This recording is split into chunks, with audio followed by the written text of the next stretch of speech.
Sir మీ పేరండి? వెంకటేశ్వరరావు అండి. ఏం చేస్తారు? నేను బ్యాంక్లో టెంపరీగా చేస్తాను. ఎక్కడ సార్? ఏ ఊరు మంది? మంగళగిరి. ఎక్కడ మంగళగిరిలో? ఇందిరానగర్. ఎన్ని సంవత్సరాల నుంచి ఉంటున్నారు అక్కడ ఇందిరానగర్లో? ఇక్కడ నేను 20 సంవత్సరాల నుంచి ఉంటున్నాను. మరి 20 సంవత్సరాలుగా పట్టా లేకపోవడం వల్ల ఎలాంటి ఇబ్బందులు ఫేస్ చేశారు సార్ మీరు? పట్టాలంటే ఇప్పుడు దాకా లేవు సార్. మొన్న ఈ మధ్య కొనుక్కున్నాము. అంతకుముందు అద్దెకు ఉండేవాళ్ళం. ఈ మధ్య కొనుక్కున్నాము. పట్టాలు ఇవ్వటం అంటే పట్టాలు లేవనుకున్నాము. అంతకుముందు అంటే బాధేసేది. అంటే ఎక్కడ పెట్టాలన్నా కానీ ఏదైనా అవసరానికి ఉపయోగపడేది కాదు. కానీ ఇప్పుడు చాలా ధైర్యంగా ఉంది. అంటే ఏదైతే భయంగా ఉండేది, ఇప్పుడు అది భయం అనేది లేదు, ధైర్యంగా ఉంది. ఏదైతే లోకేష్ గారు చెప్పినట్లుగా మీ పేరు మీద పట్టా ఇవ్వటం ఎలా అనిపిస్తుంది సార్? అసలు చాలా బాగా అనిపిస్తుంది సార్. అంటే అది మాటలో చెప్పేది కాదు, అది ఆనందం అంతే. మీరు ఎక్స్పెక్ట్ చేశారా లోకేష్ గారు ఏదైతే హామీ ఇచ్చారో అలాగే అమలు చేస్తాడు అని చెప్పి? ఓట్లాడితే ఎంతోమంది నాయకులు వస్తూ ఉంటారో వెళ్తూ ఉంటారు, అలాగే అనుకున్నారు? అంటే చెప్తారు వెళ్తారని, ఎంతవరకు జరుగుతాయి ఏంటనేది తెలియదు. కానీ తను మాత్రం చెప్పిన వరకు అన్నీ బాగా చేస్తున్నారు. ఎలా సార్ మరి ఇక్కడ ఓవరాల్గా పరిపాలన ఎలా ఉంది మంగళగిరిలో? చాలా బాగుంది.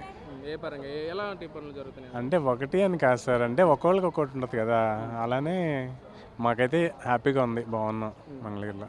చాలామంది గతంలో మనం లోకేష్ గారిని ఓడించాము అన్న ఇదైతే ఉన్నారు సార్. ఇప్పుడు ఎందుకు ఓడిపించాము అని చెప్పి అలా అంటే గెస్ చేయలేరు, ఎందుకంటే వచ్చిన తర్వాత చేసిన తర్వాత కదా తెలిసేది.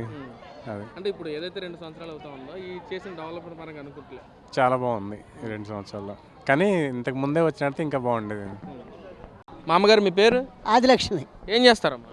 ఏం చేస్తాం, ఏదో పాలు. ఎక్కడ, ఏ ఊరు, ఏంటి? ద్వారకానగరం. మంగళగిరి. ఎప్పటి నుంచి ఉంటున్నారు అక్కడ? అక్కడి నుంచే ఉంటున్నాం, 10 ఏళ్ల నుంచి ఉంటున్నాను. 10 ఏళ్ళ బట్టి అక్కడే ఉంటున్నారు. మరి ఇన్ని సంవత్సరాల నుంచి ఉంటున్నారు, పట్టా లేకపోవడం వల్ల ఏమన్నా ఇబ్బంది పడ్డారమ్మా మీరు? పట్టా లేకుండా ఇబ్బంది ఏం లేదు. మేము అది పట్టించుకోలేదు. అది పట్టా నాకు ఫస్టే వచ్చింది. ఇక్కడికి మారాం, పిల్లలు బతకలేదంటే ఆ పాలెంలో నుంచి ఈ పాలెంలోకి పిల్లలు బతుకుతారని ఇక్కడ మిగిలాం.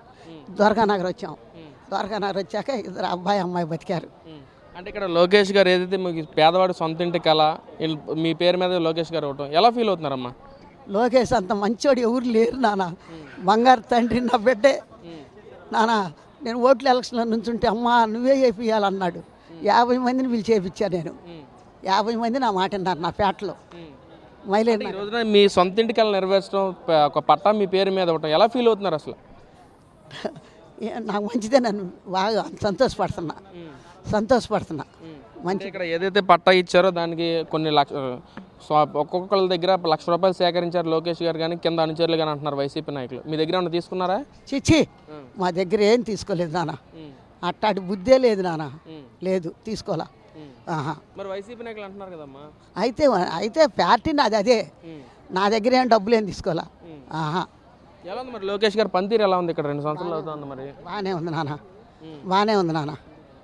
నా బిడ్డలాగే అన్నీ బాగానే ఉంది. ఏదైనా ఆయన రాగానే నాకు పింఛన్ కూడా చేసేసాడు నాన్న. లోకేష్ గారు రాగానే చేశారు నాన్న. నేను ఏది ఆయన వల్ల నాకు ఎంత మటుకు రిమార్క్ రాలా. నాకే కాదు, చాలా మందికి రాలా. మాకేం రాలా. నా పేటలోనే రాలేదు నాన్న. అంటే ఇక్కడ లోకేష్ గారు ఏదైతే గతంలో 5,000 ఓట్ల మెజారిటీతో ఓడిపోయిన తర్వాత ఇక్కడ చేసిన డెవలప్మెంట్ కానీ ఇక్కడ 2 సంవత్సరాల కాలంలో చేసిన పనితీరు కానీ ఎలా ఉందంటారమ్మా? బాగుంది నాన్న, బాగుంది. నాకు చదువు లేదు, ఏం లేదు. నాకు ఏం లేకపోయినా నాకు అన్నీ ఆయన పద్ధతులు అన్నీ బాగుంటాయి. ఏం పర్వాలా. ఆయన చాలా మంచివాడు, బాగున్నాడు. అది ఎలా ఉందండి ఓవరాల్గా పనితీరు అయితే బాగుందా? బాగుంది.